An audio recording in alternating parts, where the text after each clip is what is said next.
আমাদের দেশে village politics, আমি নাম দিয়েছি কুত্তা পলিটিক্স। বলে হুজুর এটা কোনটা? কুত্তা পলিটিক্স কেন করলাম জানেন? আজকে দেখলাম এক ভিডিওতে উড়ে কুত্তা ফিরে 100 কুত্তাই মারামারি করতেছে।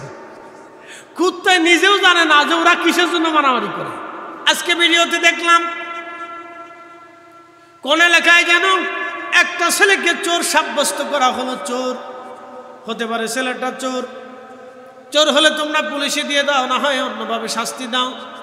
কুকুর লেলিয়ে দিয়েছে, কুত্তা এই মানুষটাকে কামড়াচ্ছে। আপনি ভাবেন তো, চোর হতে পারে। আমার দেশে চোর ওই কেন? চোর দুই ধরনের, একটা হলো খাসলাতে চোর, আর একটা হচ্ছে অভাবে চোর। একটা স্বভাবের চোর আর একটা অভাবের চোর। আমাদের বাংলাদেশে যত চোর আছে অধিকাংশ হলো অভাবের চোর। মনে কিছু নিয়েন না। আর ঢাকা শহরে হিরিন শিকারা হয় যারা পথ শিশু, বাপ নাই মা নাই, মা ছেড়ে দিয়ে চলে গেছে, বাবা সন্তান জন্ম দিয়ে চলে গেছে, আর কোনোদিন খোঁজ নেয়নি। এরকম অধিক শিশু তারা নেশাগ্রস্ত হয়ে যাচ্ছে। অভাবের কারণে তারা নেশাগ্রস্ত হচ্ছে। রাষ্ট্রের কি দায়িত্ব ছিল? রাষ্ট্রের কি আঙ্গুল চুষার দায়িত্ব? রাষ্ট্রের দায়িত্ব ছিল এদেরকে এই প্রতিকার করা, তাদের জন্য কর্মসংস্থানের ব্যবস্থা করে। এটা ছিল রাষ্ট্রের দায়িত্ব। কথা বল না, ঠিক কিনা? তো রাষ্ট্র পারে নাই, তো কি হয়েছে? এরা অভাবের চোর হয়ে গেছে। স্বভাবের চোর আর অভাবের চোর বাংলাদেশের দুই ধরনের। এই স্বভাবের অভাবের চোর হয়ে গেল। এই চোরটাকে কুকুর দিয়ে লেলিয়ে দিয়ে তাকে কষ্ট দেওয়া হচ্ছে। এগুলি হবে না ভাই আমার। এইগুলি যদি চলতে থাকে তাহলে আগামী দিন অন্ধকার হবে। বলে হুজুর আপনি চোর মারার বিরুদ্ধে কেন?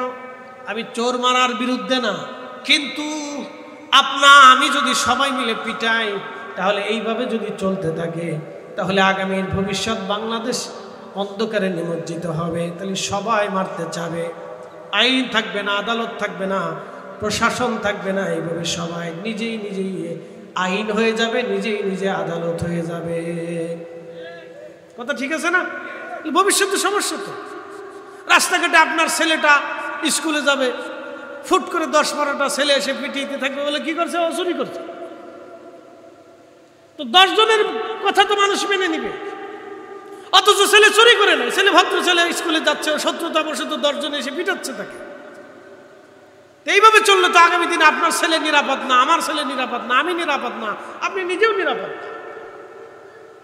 এই জন্য এইভাবে চলতে দেওয়া যাবে না, তো এগুলো উৎসাহিত করা যাবে না। এই জন্য আইন, আদালত, পুলিশ, প্রশাসন এগুলি কেন থাকবে? বুঝাই আপনাদেরকে, ভালো করে বুঝবেন। আমাদের ফরিদপুরে সিঙ্গারা নিয়ে মারামারি লাগবে। হাই হাই হাই, সারা শহরে মারামারি। এখন যে কি নিয়ে মারামারি লাগছে প্রথমে কিন্তু কেউ জানে না, লাস্টে কিন্তু কেউ জানে না। সবাই ভিডিও করতেছে, যে যারে পারে হেরে মারতেছে। আমাদের দেশের ভিডিও এরকমই হয়। বিয়ে বাড়িতে খাবার নিয়ে ভিডিও বাপরে বাপ, সারা গ্রাম সত্যির সাথে ভিডিও মারামারি। বরের ফিটাইতে ফানের ভিতরে, পুকুরের ভিতরে নামা, যে আজ তোর বিয়ের স্বাদ মিটিয়ে দেবো দাঁড়া। এই অবস্থা বাংলাদেশে। কি আশ্চর্য একটা দেশ, আজগুবির দেশ ভাই রে ভাই, কি অবস্থা। মাঝে মধ্যে খুব চিন্তা করি, খালি কয় ধর রে, এরপরে যে কিসের লাগে ধরে কেউ কইতে পারে না। অসুস্থ সমাজ আমাদের। শোনা যাবে সিঙ্গারা নিয়ে মারামারি, বিয়ে বাড়ির গেট নিয়ে মারামারি, খাবার নিয়ে ভিডিও, ছাগল নিয়ে ভিডিও, গরু নিয়ে ভিডিও, খাসি নিয়ে ভিডিও, বিলাই নিয়ে ভিডিও, কুত্তা নিয়ে ভিডিও। আর গ্রামের ভিতরে খালি চিন্তা হলো এরে কেমনে বাস দিবে, এর কেমনে ক্ষতি করবে, এরে মামলা কেমনে ঢুকাবে, ওর মাইয়া কেমনে আডে, ওর বউ কেমনে চলে, ও কি তা করে, ও কি করে, ও কেমনে আডে, ও কেমনে ঘুমা। খালি এই চিন্তায় গ্রামের মানুষের ঘুম হারাম হয়ে গেছে। এই জন্য আমি নাম দিচ্ছি কুত্তা পলিটিক্স। কি কথা কন না কা? এই জন্য আমাদের সমাজ পরিবর্তন হয় না, সমাজ পরিবর্তন হয় না। এর থেকে শহরের মানুষ ভালো। বলে হুজুর কেন? শহরের মানুষ কাজ করে খায় বা এটা চিন্তা হলো যে কাজ করলে আমার বাসা ভাড়া দিতে পারবো, আর কাজ না করলে ভিক্ষা করে খেতে হবে। এই জন্য সবাই কাজ করে। কাজের চিন্তা, কেউ কারো চিন্তা মাথায় নিতে পারে না। একই বিল্ডিংয়ের 10 ফ্ল্যাটে মানুষ থাকলে কেউ কারো খোঁজ নেওয়ার টাইম নেই। কথা ঠিক আছে না ভাই? এই জন্য অলস মস্তিষ্ক শয়তানের কর্মশালা। যে লেখছিল একবারে সত্যি কথা লেখছে, যেটা অলস এটার মগজের ভিতরে খালি শয়তানের চাবি মারতে থাকে। এই জন্য দেখবেন বেকার পোলাপান গান জুটি হিরুচি হয়। কি জোরে বলেন? আর বাপের বেশি আদরের পোলা গান জুটি হিরুচি হয়, বাবা খা ইয়াবা খা। একসাথে জোরে বলেন তো আল্লাহু আকবার। না হয় না, আপনারা জিমি টিমে গেছেন। জোরে বলেন, জোরে জোরে জোরে জোরে, হাত উঁচা করে বলেন, হাত উঁচা করে বলেন, নারে তাকবীর, নারে রিসালাত। মাশাআল্লাহ, হাত নামান। সালাতুন ইয়া রাসূলুল্লাহ আলাইকুম সালামুন ইয়া, সালাতুন ইয়া রাসূলুল্লাহ আলাইকুম সালামুন ইয়া হাবিবাল্লাহ আলাইকুম। খুব মনোযোগ দিবেন।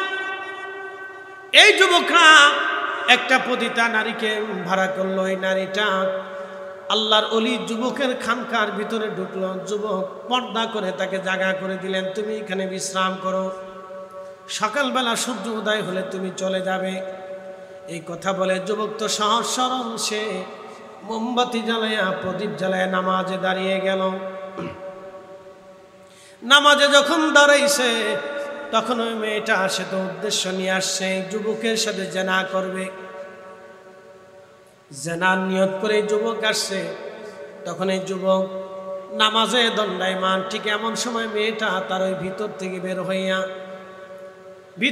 বের হইয়া এই যুবকের সামনে এসে অঙ্গভঙ্গি দিতে লাগলো। একজন টকবগে যুবক, অবিবাহিত যুবক, এই সুন্দরী রূপসীর অঙ্গভঙ্গিতে যুবক তিনি নামাজের ভিতরেই তিনি দিশাহারা হয়ে গেলেন। একদিকে নামাজ, অন্যদিকে সুন্দরী মেয়ে। এখন যদি আমি জেনা করি ধ্বংস হয়ে যাব, আমি আমার সারা জীবনের ইবাদতগুলি নষ্ট হয়ে যাবে।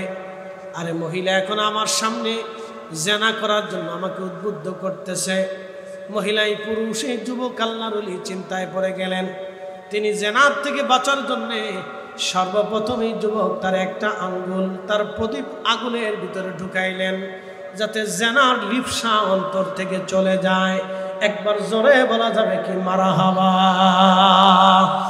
ইন্নামাল মুমিনুনা আল্লাযীনা ইযা যুকিরাল্লাহু ওয়াজিলাত কুলুবুহুম ওয়া ইযা তুলিয়াত আলাইহিম আয়াতুহু যাদাতুহুম ঈমানা।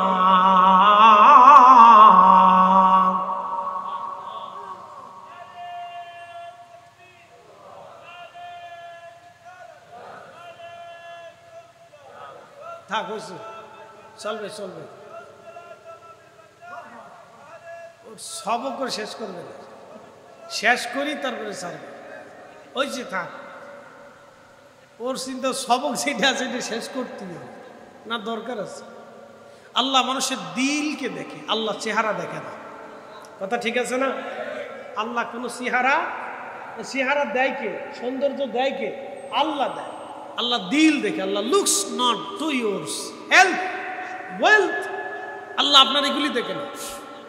আল্লাহ আপনার আত্মা দেখে, হাত দেখে, কাল দেখে, যে এই কাল আমি আল্লাহর দিকে মুখাফিক কিনা আল্লাহ কাল দেখে। এই জন্য আল্লাহ ওলি চেহারা দেখে হয় না, বুঠাবুঠি দেওয়া হয় না। ওলি হইতে হলে ওলির কাছে যেতে হয়। কথা বলেন ঠিক কিনা? ওলি এমনি হয় না, এটা গাছে ধরে না, যে বলছিলাম আসেন ওলি কেমনে হয় দেখাইতেছে। নির্বাচন করে ওলি হয় না। তাহলে বসুন্ধরার মালিক বড় ওলি হয়ে ঘুমাইতো, এবার টাকা বেশি আছে। বেক্সিমকোর মালিক হইতো দরবেশ, তো বিরাট দরবেশ। ওরে বাপরে বাপ, এর কথা কয়ে লাভ নেই। বাপ রে বাপ, দাড়িও চাইছে বেলাইছে লাস্টে। কি সিটারে সিটে হে কোটি কোটি টাকা ব্যয় করছে এদেশে একটা বাতিল ফেরকা প্রতিষ্ঠিত করার জন্য।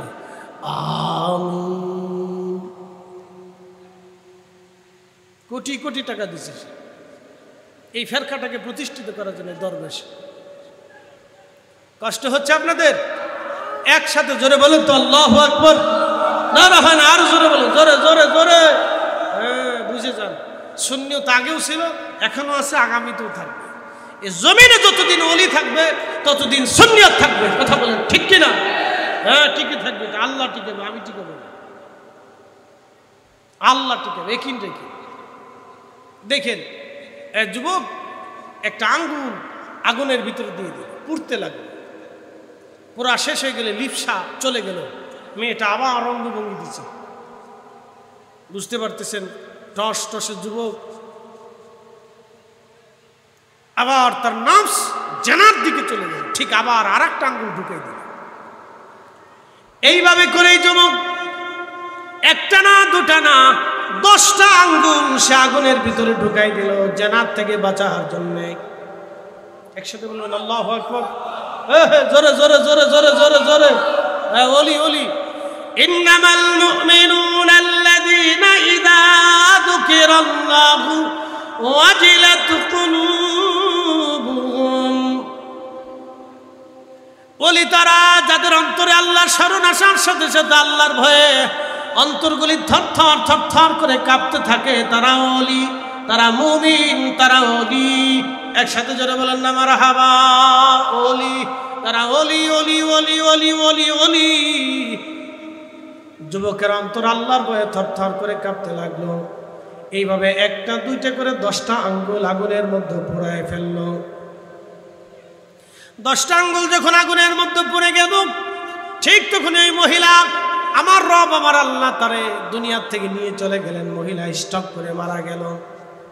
এখন হলো আর একটা বিপদ, মহিলা স্টক করে যখন মারা গেছে, ওই যেই লোকেরা এই মহিলাকে পাঠিয়েছিল, এই পতিতাকে পাঠাইলো জেনা করার জন্য,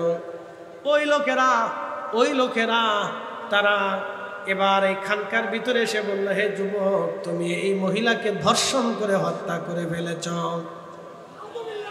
হাই হাই কি বিপদ! রাজার কাছে বিচার দিল, সৈন্যরা এসে তাকে ধরে নিয়ে গেল, মহিলার মৃত লাশ নিয়ে গেল রাজ দরবারের সামনে। বিরাট বড় সালিশ বসলো। ওরা বলল, আমরা দেখেছি এই যুবকটা তার খানকার ভিতরে মহিলাকে মেরে ফেলেছে। রাজা বলল, যুবক, তোমার খানকায় কি মহিলার মৃত্যু হয়েছে? বলে হ্যাঁ। তুমি কি মেরেছ? বলে না। তাহলে কেমনে মারা গেল? বলে এমনি মারা গেছে। তখনকার দিনের কথা তো এমনি কেমনে মরে? তোমার খানকার ভিতরে যেহেতু একটা মেয়ে, যুবতী মেয়ে মারা গেছে, অতএব তুমি নিজে তাকে হত্যা করেছ। তুমি যে হত্যা করো নাই তার কি কোনো প্রমাণ আসেনি? যুবক আল্লাহর ওলি বলল, না বাদশাহ, আমি তো যাকে হত্যা করি নাই, আমার তো কাছে কোনো প্রমাণ ডকুমেন্ট নাই। রাজা ডাক দিয়ে বলল, যুবক, আমি জানি তুমি বুজুর্গ, যেহেতু তোমার কাছে কোনো প্রমাণ নাই, দলিল নাই, তুমি তাকে হত্যা করো নাই। যুবক, আমি রাজা, আমার আইনে সাক্ষী প্রমাণ যার কাছে বেশি যাবে তার দিকে আইনের আদালত যাবে। যেহেতু তুমি সাক্ষী প্রমাণ সাব্যস্ত করতে পারো নাই, যুবক, আমি তোমার মৃত্যুদণ্ড দিয়ে দিলাম। তখন এই যুবক ডাক দিয়ে বলল, রাজারে, ও রাজা, তুমি তো আমাকে মৃত্যুদণ্ড দিচ্ছ, কিন্তু মৃত্যুদণ্ড দেওয়ার আগে আমাকে কি একটু সময় দেওয়া যাবে? বলে কি করবে? বলে আমি অজু করব, পবিত্র হব, আমি 2 রাকাত নামাজ পড়ে আমি আল্লাহর সাথে কথা বলতে চাই। কার সাথে কথা বলবে? আমাদের ওলিরা কার সাথে কথা বলে? আমার দিকে ভালো করে তাকাবেন, বনি ইসরায়েলের ওলির থেকে 70 গুণ মর্যাদা আমাদের ওলিদের বেশি। কথা কর না কে? জোরে বলেন। ওই জমানার ওলিদের থেকে 70 গুণ মর্যাদা, 70 গুণ পাওয়ার, 70 গুণ। 1 আর 2 গুণ না, 70 গুণ, 70 গুণ মর্যাদা বেশি। আমি আমার আল্লাহর সাথে কথা বলতে চাই। রাজা বললেন, ঠিক আছে বলো।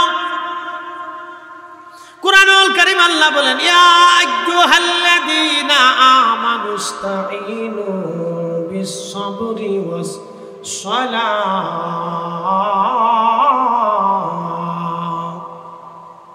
হে ঈমানদার, আমি আল্লাহর কাছে তোমরা সাহায্য চাও 2 পদ্ধতিতে। একটা হলো নামাজের মাধ্যমে, আর একটা সাহায্য চাও সবরের মাধ্যমে, ধৈর্যের মাধ্যমে। একটা সাহায্য চাওয়া সালাতের মাধ্যমে। কোনো বিষয় জটিল হয়ে গেলে নামাজ পড়বেন, নামাজ পড়ে আল্লাহর দরবারে দোয়া করবেন। এই যুবকটা অজু করলো, অজু করে 2 রাকাত নামাজ পড়লো। 2 রাকাত নামাজ পড়ার পরে যুবক আল্লাহর দরবারে হাত বাড়াই দিয়ে বলল, হে রব, আপনি জানেন আমি কোনো অপরাধ করি নাই। আল্লাহ আপনি জানেন আমি কোনো অপরাধী না, রব্বি আপনি জানেন আমি অপরাধী না, আর আমি এটাও জানি আমি আমার অপরাধে আপনি আমাকে শাস্তি দিবেন না, কারণ আমি তো অপরাধ করি নাই আল্লাহ। কিন্তু হে রব, আজকে রাজা আমাকে মৃত্যুদণ্ড দিবে, আমি মারা যাব, আমার আপত্তি নাই, কারণ আজও মরবো কালও মরবো, মরে যাওয়াতে কোনো আপত্তি নাই আল্লাহ। রব্বুল আলামিন আমার আপত্তি এক জায়গা, আমি যখন মারা যাব তখন সমাজ আর রাষ্ট্র বলবে আমি অলিদের কলঙ্ক ছিলাম, আমি বুজুর্গদের কলঙ্ক ছিলাম, আমি আলেমদের কলঙ্ক ছিলাম। সারা জীবন মানুষ মনে করবে আমি দর্শন করেছি, মানুষ হত্যা করেছি। রব্বুল আলামিন আপনার দরবার আমার দরখাস্ত, আল্লাহ আমাকে কোনো আলেম কোনো অলির কলঙ্ক বানাবেন না আল্লাহ, আপনি আমাকে এই বিপদ থেকে রক্ষা করেন। দোয়া করতে দেরি হয়েছে, এই মরা মহিলা জিন্দা হতে দেরি হয় না। চিৎকার মেরে বলেন আল্লাহু আকবার। অলিদের পাওয়ার আসেনি তো ওই অলিদের থেকে 70 গুণ অলিদের পাওয়ার, আমার এই নবীর উম্মতের অলিদের পাওয়ার 70 গুণ বেশি। কথা বলেন ঠিক না বেঠিক?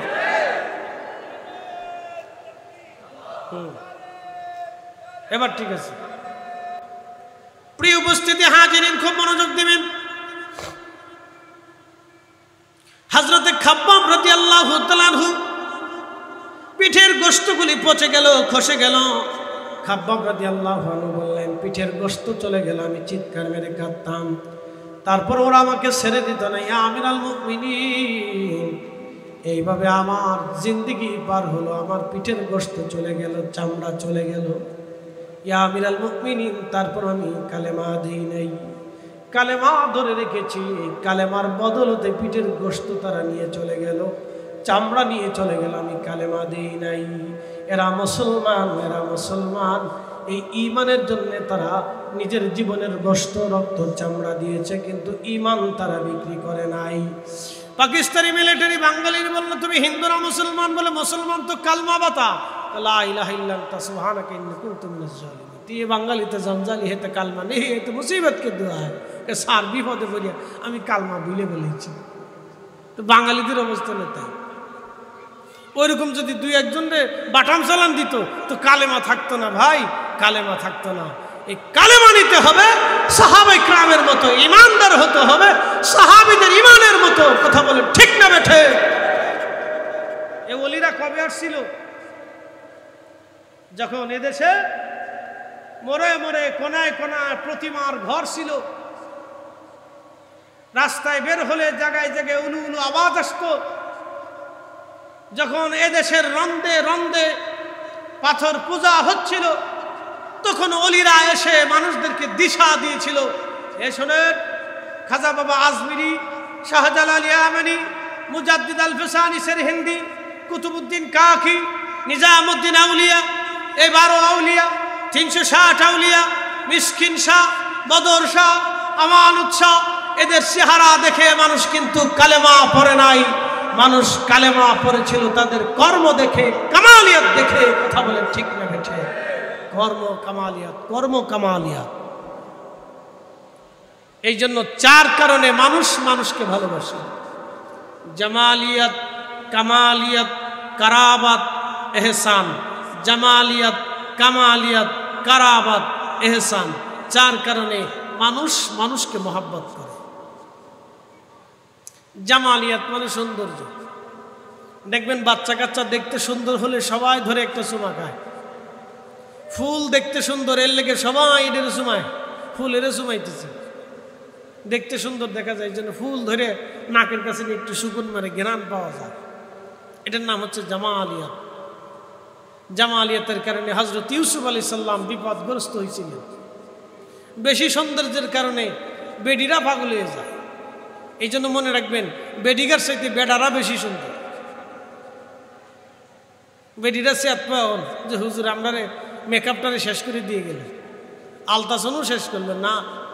বেডিরা যদি এত বেশি সুন্দর হইতো তাহলে ইউসুফ আলাইহিস সালাম জুলেখার লেগে পাগল হইতো, জুলাইখা ইউসুফের জন্য পাগল হইতো না। কি কথা কর না? বেডিরা এত বেশি সুন্দর না। আল্লাহ পুরুষদেরকে বেশি সৌন্দর্য দিয়ে দুনিয়াতে পাঠিয়েছিলেন। আদম আলাইহিস সালামকে সৌন্দর্য দিলেন, তার অর্ধেক সৌন্দর্য ইউসুফ আলাইহিস সালামকে দিলেন, আর তাম দুনিয়ার সৌন্দর্য আল্লাহ আমার রসুলকে দিয়েছিলেন। একসাথে বলবেন না মারহাবা? মনে রাখেন, এই জন্য পুরুষের ভিতরে আল্লাহ বেশি সৌন্দর্য দিচ্ছে। মেয়েদেরকে একবারে কম দিছে তা না, তাদেরকেও দিচ্ছে, কিন্তু পুরুষের চাইতে বেশি না। পুরুষদেরকে আল্লাহ বেশি সৌন্দর্য দিচ্ছে। খুব মনোযোগ দেন। জামালিয়াত, কামালিয়াত, কারাবাত, এহসান। বেড়িদের কুখায়েশের চিন্তায় পরে হযরত ইউসুফ আলাইহিস সালাম বিপদগ্রস্ত হয়েছিল। এই জন্য যুবকদেরকে বলবো খুব সাবধান, হিসাব কিতাব করিলে খুব হিসাব কিতাবে চলবে। বিপদ বিপদ মুসিবত। 2 নাম্বার হচ্ছে কামালিয়াত। কামালিয়াত মানে একজন লোক যখন আল্লাহওয়ালা হয়, কামেল হয়ে যায়, বুজুর্গ হয়ে যায়, তখন দুনিয়ার মানুষ তাকে মহব্বত করে, পৃথিবীর মানুষ তাকে ভালোবাসে।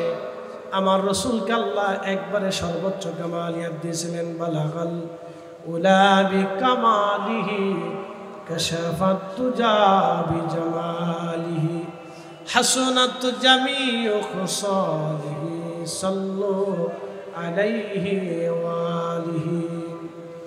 আমার নবীকে আল্লাহ तमाम সৃষ্টির শ্রেষ্ঠ সৌন্দর্য আল্লাহ দিলেন।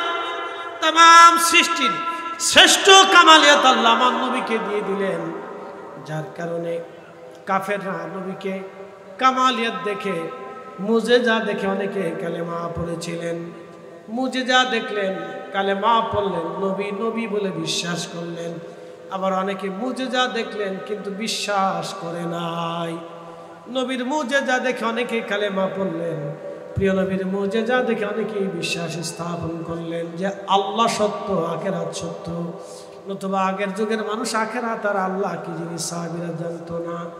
সাহাবীরা নবী দেখে আখিরাত চিনেছে, সাহাবীরা আল্লাহ চিনেছে নবী দেখে। রাসূল তোমারই কারণে বিশাল ভুবনে আল্লাহর পরিচয়।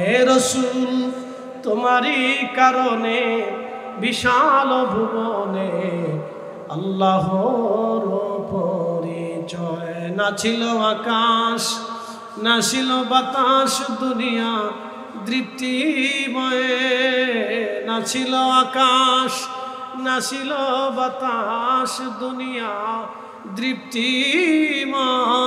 রাসূল তোমারই কারণে বিশাল ভুবনে আল্লাহর পরিচয়। আল্লাহুম্মা সাল্লি আলা, জবান খোলে, মাশাআল্লাহ। আলি সাইয়্যিদিনা মাওলানা মুহাম্মদ। আল্লাহুম্মা সাল্লি আলা সাইয়্যিদিনা মাওলানা মুহাম্মদ ওয়া আলা আলি সাইয়্যিদিনা।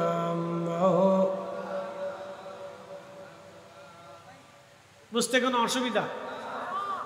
প্রিয় উপস্থিতি, কামালিয়াতের কারণে সমস্ত নবীদেরকে উম্মতরা ভালোবাসলো। কামালিয়াতের কারণে মানুষেরা ওলি চিনল। হুজুর খাজা মাইনুদ্দিন চিশতি রাহমাতুল্লাহ আলাইহি তিনি আনা সাগরের পানি একটা বোতলের ভিতরে, একটা ঘটির ভিতরে তিনি নিয়ে এসেছিলেন। কি করে সম্ভব? আমার রবের দরবারে সব সম্ভব।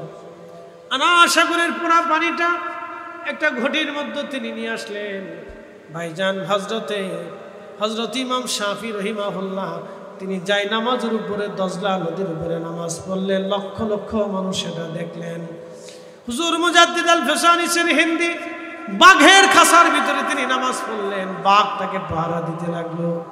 হযরত সাফিনা রাদিয়াল্লাহু তাআলা আনহু তিনি বাঘের সাথে চড়ে, পিঠে চড়ে তিনি জঙ্গল পার হলেন। হযরত নবীর সাহাবী, আফ্রিকা বিজয়ী সাহাবী, আফ্রিকা যখন জিহাদের জন্য গেলেন, বুঝতে পারতেছেন আফ্রিকার জঙ্গলি মানুষের সাথে যুদ্ধ হবে। সাহাবী যুদ্ধে চলে গেলেন। আফ্রিকার জঙ্গলি মানুষেরা চিন্তা করলো আমরা তো যুদ্ধ করবো বটে, কিন্তু মুসলমানদেরকে আমরা জঙ্গলের কিনারা দিয়ে দেই, কারণ জঙ্গল থেকে আর রাতের আধারে জঙ্গলি প্রাণীগুলি এসে তাদেরকে ধরে ধরে নিয়ে যাবে। আফ্রিকার জঙ্গলি মানুষ দেখবেন মাঝে মধ্যে গাছের মাথায় তারা বাড়ি বানায়, দেখবেন গাছের উপরে মাথার উপরে তারা বাড়ি বানায়। বলে কারণ কি? বাঘ সিংহ সাপ থেকে বাঁচার জন্য তারা গাছের মাথার উপরে তারা বাড়ি নির্মাণ করে। ওই আফ্রিকার মানুষগুলি জঙ্গল দিয়ে দিল সাহাবীদেরকে, ওরা জঙ্গলের মধ্যে থাকুক, কালকে সকালবেলা আমাদের যুদ্ধ করা লাগবে না, ওরা সারা রাত জঙ্গলের প্রাণীর সাথে যুদ্ধ করে টিকে থাকুক, জঙ্গলের প্রাণীরা তাদেরকে ধরে ধরে নিয়ে চলে যাবে, সকালবেলা আমাদেরও যুদ্ধ করার প্রয়োজন হবে না। হযরত সাহাবী আমির তিনি বুঝতে পারলেন, মুজাহিদ যিনি প্রধান ছিলেন তিনি বুঝতে পারলেন এই জঙ্গলে রাত্রিবেলা যদি আমরা ঘুমাই তাহলে জঙ্গলের প্রাণীরা আমাদেরকে ধরে নিয়ে যাবে। তিনি সন্ধ্যাবেলা তিনি সেনাবাহিনীদেরকে বললেন তাড়াতাড়ি করে আমার জন্য একটা টাওয়ার নির্মাণ করে দাও, গাছ দিয়ে বাঁশ দিয়ে। বিরাট বড় টাওয়ারের উপরে দাঁড়িয়ে সেনাপতি ঘোষণা দিলেন, হে আফ্রিকার জঙ্গলের অধিবাসীরা, আমরা নবীর সাহাবী আল্লাহর জমিনে, এই জমিনে কালেমার দাওয়াত দেওয়ার জন্য আমরা এসেছি, কালেমার বিধান নবীর বিধানগুলি জানানোর জন্য আমরা আসছি। হে জঙ্গলের অধিবাসীরা, আমি রাসূলের সাহাবী বলতেছি, তোমরা রাতের আধারে জঙ্গল ছেড়ে দিয়ে জঙ্গল পরিষ্কার করে দাও। তোমরা যদি জঙ্গল পরিষ্কার না করো, সকালবেলা আমার এই তলোয়ার দিয়ে তোমাদেরকে আগে ফয়সালা করব। একসাথে জোরে বলেন আল্লাহু আকবার। সেদিন সাহাবীর কথায় জঙ্গলের সমস্ত প্রাণীরা জঙ্গল ছেড়ে দিয়ে চলে গেল, সব সিংহ বাঘ ভাল্লুকগুলি সব জঙ্গল ছেড়ে দিয়ে চলে গেল। সকালবেলা আফ্রিকান বাহিনী বলল, হাই হাই এরা আবার কারা? তাদের একজন সেনাপতির কথায় জঙ্গলের সমস্ত প্রাণীরা জঙ্গল ছেড়ে দিয়ে চলে গেল, এরা আবার কারা? এটা আবার কোন বিদ্যা? এদের সাথে যুদ্ধ করা যাবে না। বন্ধু আমার, এইভাবে তামাম দুনিয়াতে মুসলমানরা কালেমার দাওয়াত ছড়িয়ে দিয়েছিলেন। শুধু কালেমার দাওয়াত তারা তলোয়ার দিয়ে ছড়ান নাই, তাদের আধ্যাত্মিকতা দিয়ে কালেমার দাওয়াত ছড়িয়েছিলেন। তাদের শুধু বাহুবলে শক্তি ছিল না, তাদের কালবের মধ্যে শক্তি নিয়ে গিয়েছিলেন। শাহজালাল আমিনী মুজাররিদি শুধু হাতের মধ্যে তলোয়ার ছিল না, তিনার কালবের মধ্যে আল্লাহ প্রদত্ত পাওয়ার নিয়ে এসেছিলেন। কথা বলেন ঠিক কিনা? হুজুর গাউসে মাইজ ভান্ডারী তিনি শুধু এই জমিনে এমনি এমনি আসে নাই, তিনি কালবের শক্তি নিয়ে এসেছিলেন। কথা ঠিক কিনা? তিনি শুধু রাসূলের বংশের পরিচয় নিয়ে আসেন নাই, কালবের শক্তি নিয়ে এসেছিলেন। কালবের শক্তি নিয়ে এসেছিলেন। হযরত শাহজালাল আমিনী মুজাররিদি শুধু এমনি এমনি যাই নামাজ তিনি বিছান নাই। তলোয়ার তো আর পানির কথা শোনে না, পানি তো তলোয়ারের কথা শোনে না। সেদিন শাহজালাল আমিনী যাই নামাজ বিছাইলেন। এই যাই নামাজটা তিনি বিছাইলেন তিনার কালবের শক্তি দিয়া। হযরত বদর শাহ আউলিয়া রাহমাতুল্লাহ আলাইহি তিনি পাথরের উপরে ভেসে ভেসে চলে আসলেন, পাথরকে নৌকা বানাইলেন। দুনিয়াতে কোনো পাথর নৌকা হতে পারে না। কথাটা ঠিক কিনা? লোহা পাথরগুলি পানির মধ্যে ডুবে চলে যায়, বদর শাহ আউলিয়া পাথরের উপরে ভাসমান হয়ে পাথর ভাসায় দেশে এসেছিলেন তিনি। হায় হায় হায়, সেই দিন উনি শুধু একা আসেন নাই, কালবের শক্তি নিয়ে এসেছিলেন। এই কালবের শক্তি দিয়ে তিনি সেই দিন ওই পাথর নদীর মধ্যে ভাসায় দিয়েছিলেন।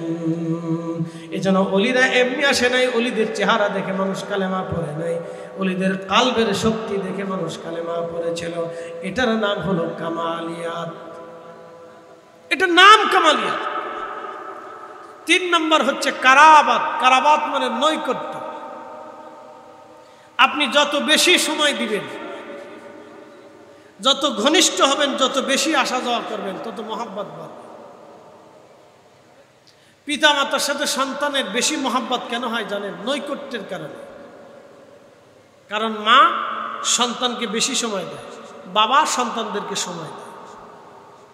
এই নৈকট্যের কারণে ভালোবাসা ঘনীভূত হয়। এই জন্য নৈকট্য, এটাকে বলা হয় সোহবত, কারাবাত। কারাবাত পীর মাশাইখদের প্রতি মুরিদরা কেন মহাব্বত দেখায়? নৈকট্য বেশি দেয়, সোহবত বেশি দেয়। ছাত্র শিক্ষকের সম্পর্ক কেন মহাব্বতের হয়? কারাবাত দেয়, নৈকট্য দেয়। কারাবাত মানে নৈকট্য, যত বেশি হয় তত মহাব্বত বাড়ে। চতুর্থ নম্বর হচ্ছে এহসান মানে দয়া। আপনি যত মানুষকে দয়া করবেন আল্লাহ তত, দুনিয়ার মানুষ আপনাকে তত বেশি ভালোবাসে। দয়া, দয়া, এটার নাম এহসান। মনে রাখবেন, 4 কারণে মানুষ মানুষকে ভালোবাসে: জামালিয়ত, কামালিয়ত, কারাবাত, এহসান।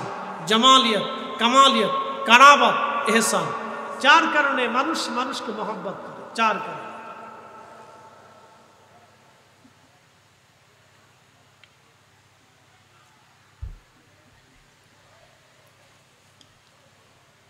জামালিয়ত, কামালিয়ত, কারাবাত, এহসান, 4 কারণে মানুষ মানুষকে ভালোবাসে। এই 4টা কারণ আমি আপনাদের সামনে ব্যাখ্যা করলাম। আল্লাহ এগুলি আমাদের উপর আমল করার তৌফিক নসিব করুন, বলেন আমিন। আউলিয়া কেরামের সোহবত আর মহাব্বত দিয়ে আমাদের দিল যেন আল্লাহ উজালা করে দেয়, আরো জোরে বলেন আমিন। আমরা যেন আউলিয়া কেরামের পথে মতে চলতে পারি। একটা কথা মনে রাখবেন, আহলে সুন্নতুল জামাত হচ্ছে সেরা জামাত। আহলে সুন্নতুল জামাত হচ্ছে নাজি জামাত, নাজাতি জামাত। এই জামাতে আল্লাহ আমাদেরকে রাখছে, এটাও আমাদের ভাগ্য। কারণ তাকদীর, যদি আহলে সুন্নতুল জামাতে না থাকতাম তাহলে হয়তো আমরা পথভ্রষ্ট হতাম। কথা বলেন ঠিক কিনা? আহলে সুন্নতুল জামাতে রেখেছেন, আউলিয়া কেরামের পথে লিখেছেন, চালাও সে পথে যে পথে তোমার প্রিয়জন গেছেন চলি। ইহদিনাস সিরাতাল মুস্তাকিম সিরাতাল্লাযীনা আন'আমতা আলাইহিম। চালাও সে পথে যে পথে তোমার প্রিয়জন গেছেন চলি। এহসান করবেন, দয়া করবেন। মনে রাখবেন, আল্লাহ এবং তার রসুলের দেওয়া যে তরিকা আছে, পথ আছে, এগুলি আপনারা মেনে মেনে চলবেন। শেষ সময় 2টি কথা বলে যায়। সুন্নত, রসুলের পাকের রীতি নীতি, এগুলিকে বলা হয় সুন্নাহ। যেই রীতিতে, যেই নীতিতে আল্লাহর নবী চলেছেন, এটাকে বলা হয় সুন্নাহ। এই সুন্নাহ পদ্ধতিতে নিজের জীবনকে গড়ার চেষ্টা করবেন। খাইতে, নাইতে, ঘুমাইতে, হাঁটে, বাজারে, চলতে ফিরতে, কথাবার্তায়, সংসারে, বিয়ে শাদীতে, সব জায়গায় সুন্নাহ রীতিনীতি মেনে চলবেন। আপনাদের চট্টগ্রামে, সারা বাংলাদেশে, আমাদের দেশে একটা প্রথা ছিল, যৌতুকের প্রথা। মনে রাখবেন, এগুলি হারাম প্রথা। আমাদের দেশের যৌতুকের প্রথা, এগুলি হারাম প্রথা। আপনাদের চট্টগ্রাম সহ বাংলাদেশের বিভিন্ন অঞ্চলগুলিতে আছে। প্রচুর পরিমাণে দেলমোহর ধার্য করে, এটাও ঠিক না। অনেক দেলমোহর দিয়ে আপনারা বিয়ে শাদীকে একবারে শক্ত করে দিচ্ছেন, আত্মীয়তার সম্পর্কটাকে আপনারা নষ্ট করে দিচ্ছেন। এই দৃঢ়তা, বিশ্বাস, মহাব্বতকে নষ্ট করতেছেন। আবার চট্টগ্রামের ঐতিহ্য, রেওয়াজ, রীতি আছে। এই মেয়ের পক্ষ থেকে ছেলের বাড়িতে রমজান মাসে না ঈদে না কোরবানিতে গরু, ছাগল, খাসি, মুরগি দিতে হয়। এগুলি করবেন না, এগুলি সব একটা জুলুম। না আপনি ভালো লাগে না লাগে সাথে আমার দেখার টাইম নেই, বলে এগুলি জুলুম। বলে হুজুর কেন জুলুম? আল্লাহ বলছেন, ইন্নাল্লাহা ইয়া'মুরু বিল আদল। তোমরা দুনিয়াতে ন্যায় করবে, অন্যায় করবে না। ন্যায় করবে, অন্যায় করবে না। শ্বশুর বাড়ি থেকে কি নেবেন, এটা শ্বশুর বাড়ির ইচ্ছা, এখানে আপনার কোনো হাত নাই। আপনি যদি জোর করে চেয়ে নেন, তখন বুঝতে হবে যে আপনার এখানে জোর করা হয়ে গেছে। একটা মেয়ের ফ্যামিলির পক্ষ থেকে আপনি যদি একটা গরু রমজান মাসে আনেন বা ঈদে নিয়ে আসেন, বা একটা ছাগল, খাসি নিয়ে আসেন, তখন ওই মেয়েটার বাবা, তার অর্থনৈতিক সমস্যাও থাকতে পারে, সে দ্বিতীয় অপারগও হতে পারে। আপনি এইভাবে, আচ্ছা ফাতেমার চাইতে শ্রেষ্ঠ মেয়ে পৃথিবীতে কারো আছে? আলীর চাইতে শ্রেষ্ঠ জামাই দুনিয়াতে আর কারো আছে? ফাতেমার ছেলেদের মতো শ্রেষ্ঠ ছেলে দুনিয়াতে আর কারো আছে? তো তাদের বিয়ে হয়েছে, তাদের বিয়ে দেওয়ার সময় আল্লাহ রসুল কি দিলেন? সামান্য আসবাবপত্র নবীজির পক্ষ থেকে দিয়ে দিলেন। কারণ ফাতেমা গরিব ছিল, হযরত আলীর কোনো আসবাবপত্র ঘরে ছিল না, কিচ্ছু ছিল না। ঘটি, পাতিল, বোতল কিচ্ছু ছিল না। তো হযরত আলী যেহেতু কিছুই নেই, তখন আল্লাহর নবী হযরত ফাতেমার ঘরে ঘটি, বাটি, কিছু পাতিল, বোতিল এগুলি কিনে আল্লাহর নবী দিয়ে দিলেন, যাতে সংসার চলতে পারে। আর মাঝে মধ্যে আল্লাহর নবী হযরত ফাতেমার ঘরে খাবার পৌঁছাইতেন, কারণ হযরত আলী দরিদ্র ছিল। তিনি বিভিন্ন যুদ্ধে যাইতেন, কাজকর্ম ছিল না, কাজবাজ থাকতো না। ফাতেমা কষ্টে থাকতেন, আল্লাহ রসুলের পক্ষ থেকে তিনি খাবার ফাতেমার বাড়ি পৌঁছাইতেন। আর উসমান গনির কাছে নবীজির 2টা নূর কন্যা শাদী মোবারক দিয়েছিলেন। উসমান রাদিয়াল্লাহু তাআলা ধনী ছিলেন, ধনী থাকার কারণে ওই 2 মেয়ের কখনো অভাব আসে নাই। ফাতেমা গরিব ছিলেন, যার কারণে অভাব আসতো, আর আল্লাহর নবীর ঘর থেকে ফাতেমার জন্য খাবার পাঠাইতেন। তো মেয়ের বাড়ি যদি ধনী হয়, তো বাপের বাড়ির পক্ষ থেকে কিছু দেবে না। বলে কেন দিবে? আল্লাহ রসুল দেয়নি। মেয়ের বাড়ি দরিদ্রতা আছে, শ্বশুর বাড়ির বাপের বাড়ি ধনী আছে, তখন গরিব জামার ঘরে শ্বশুর বাড়ির পক্ষ থেকে খাবার দাবার টাকা পয়সা দিবে, এটা রসুলের সুন্নাত। তখন ওই শ্বশুর যদি জামাই বাড়ি কিছু না দেয় তাহলে এই শ্বশুরও খারাপ, ও ছোট লোক। কারণ জামাই দরিদ্র, তার মেয়েটা দরিদ্র করে বিয়ে দিছে, ছেলে ভালো দরিদ্র ফ্যামিলি, তখন এই বাবার ঘরে যদি সম্পদ থাকে তখন তার দায়িত্ব মেয়ের ঘরে কিছু অর্থ করি টাকা পয়সা দিয়ে ওই মেয়েকে জামাইকে প্রতিষ্ঠিত করা। মনে রেখে এটাও সুন্নাত। এটা ফাতেমা রাদিয়াল্লাহু আনহার বেলায় আল্লাহ রসুল করেছিলেন। তা আপনারা সুন্নতের রীতির বাইরে কেন যাবেন? সুন্নতের রীতির বাইরে যায় জুলুম কেন করবেন? আচ্ছা বলেন তো, আপনার মেয়েটাকে একটা বাড়িতে বিয়ে দিচ্ছেন, রমজান আসছে, কুরবানি আসছে, শ্বশুর বাড়ি জামাই বাড়ি থেকে শ্বশুর বাড়ির কাছে গরু আবদার করছে, ধরেন আর কি, দেন বানা দেন, হোক বানা হোক, সেটা পরে আমি বুঝাইতেছি। মানে আপনার কাছে আবদার করলো, আপনার তখন অর্থনৈতিক সমস্যা, আপনার কাছে কেমন লাগবে? আপনার কাছে যেমন লাগবে আপনার শ্বশুর বাড়ির কাছে অমন লাগবে। এগুলি করবেন না, এগুলি কোনো রেওয়াজ রীতি না, এগুলি কোনো সম্ভ্রান্ত পরিবারের সিস্টেম হতে পারে না। এগুলি থেকে আমাদেরকে বের হয়ে আসতে হবে। কথা বলেন ঠিক কিনা? এইগুলি সমাজ থেকে বের করে নিয়ে আসতে হবে। এটা আমরা পারি, আমরা যারা তরুণ আছেন আপনারা পারেন, যে আগামীতে আমরা বিয়ে করব, এই সমস্ত রেওয়াজ রীতি থাকবে না, যৌতুক নেব না, যৌতুক দেব না। আর যেই ছেলে যৌতুক চাবে ওই ছোট লোকের সাথে কোনো আত্মীয়তা হবে না। এই কথা কন না কেন, জোরে বলেন। যেই ছেলে যৌতুক চাবে ওই ছোট লোকের সাথে আত্মীয়তা হবে না। যেই শ্বশুর যৌতুক চাবে ওই ছোট লোকের সাথে কোনো আত্মীয়তা নেই। যে যৌতুক চায় তো ছোট লোক। আমি বাংলা কথা বলছি, আমার ফরিদপুরের ভাষায় কথা বলছি, রাগ করলেন কিনা আমি জানি না। আমাদের দেশে বলে ছোট লোক, ছোট লোক বুঝছেন নি? তার ছোট মন মানসিকতা, এইগুলো দিয়ে কি আত্মীয়তা করবেন আপনি? এটা কি আত্মীয়তার সম্পর্ক নাকি? 2 দিন পরে ডাকাতি করবে। এটা আমাদের দেশে ডাকাতির মতো গরু ডাকাতি নিয়ে গেল, চান্দাবাজি। এগুলি করবেন না, এগুলি থেকে বের হয়ে আসেন, সমাজকে বের করে নিয়ে আসেন। রসুলের সুন্নতের আদর্শ, ফাতেমার আদর্শ, আলীর আদর্শ যেটা আমরা শুনি, আমরা আহলে বাইতকে ভালোবাসি। কথা বল না ঠিক কিনা? যদি বলেন আহলে বাইতকে ভালোবাসি, তাহলে ফাতেমা রাদিয়াল্লাহু আনহার বিয়ে যেইভাবে হয়েছে ওইরকম করে ওই চরিত্রে চলে আসে, আর কোনো অসুবিধা নেই।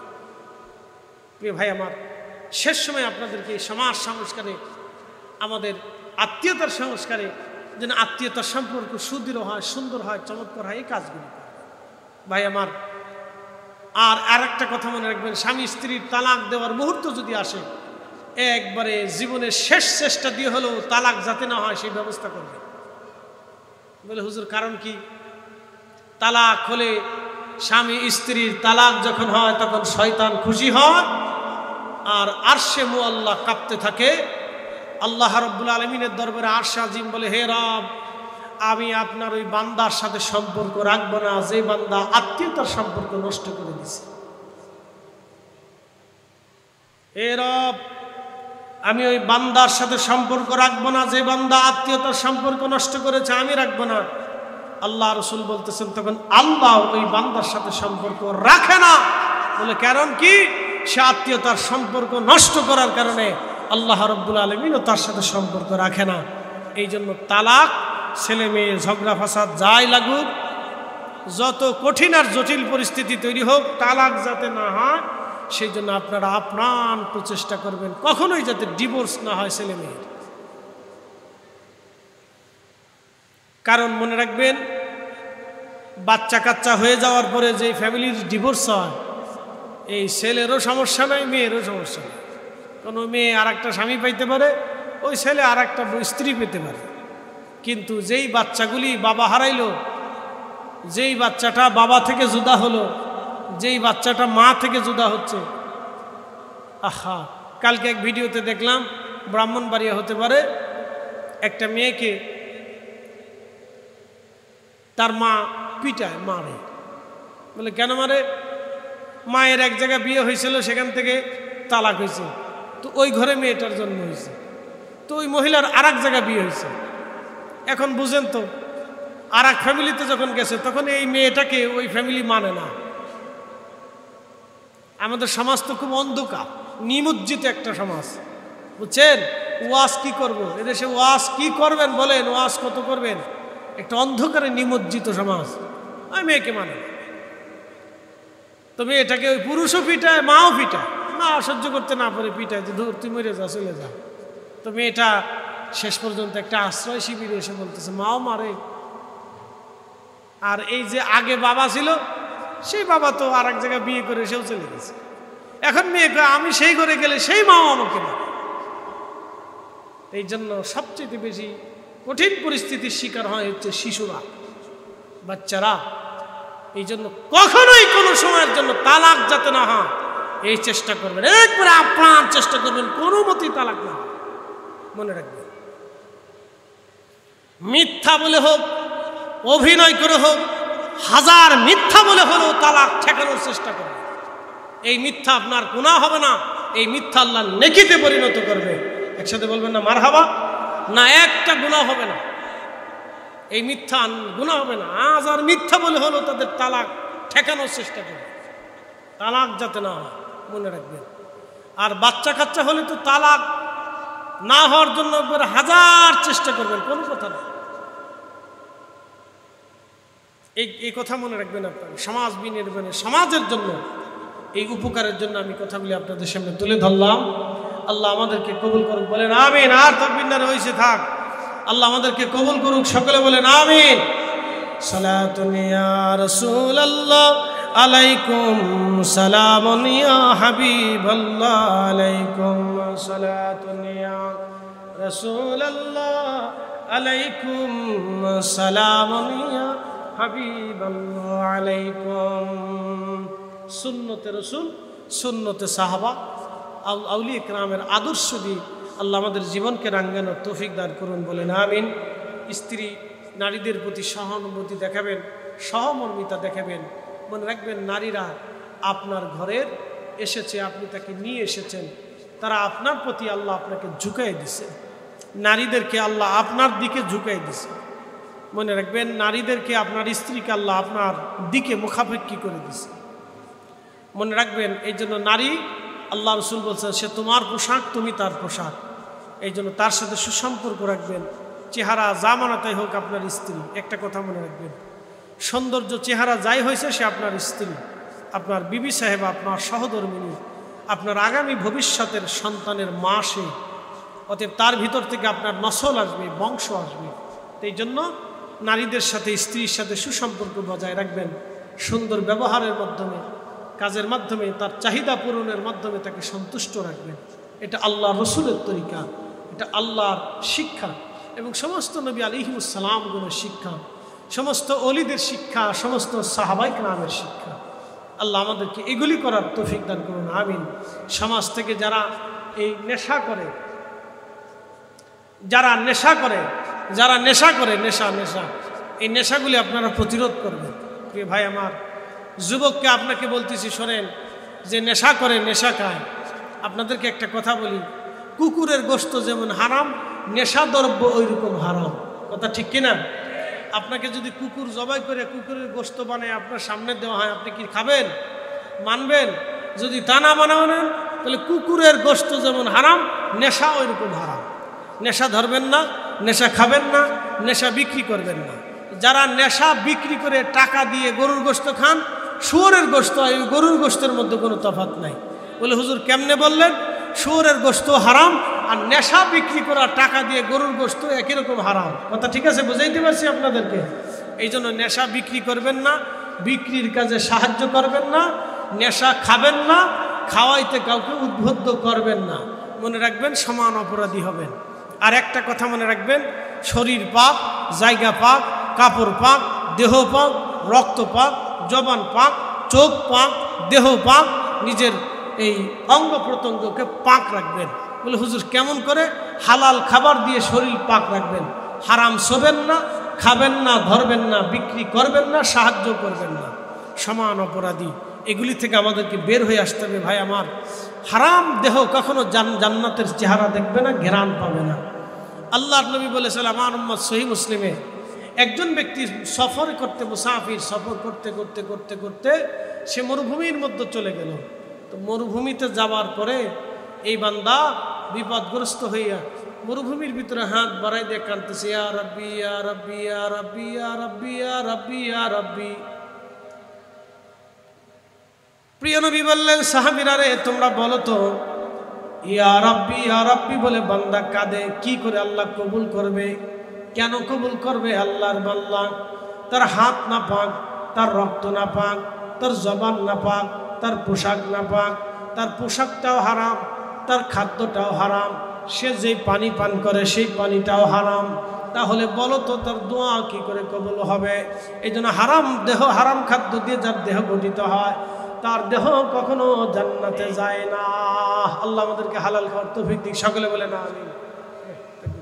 নারে তাকবীর।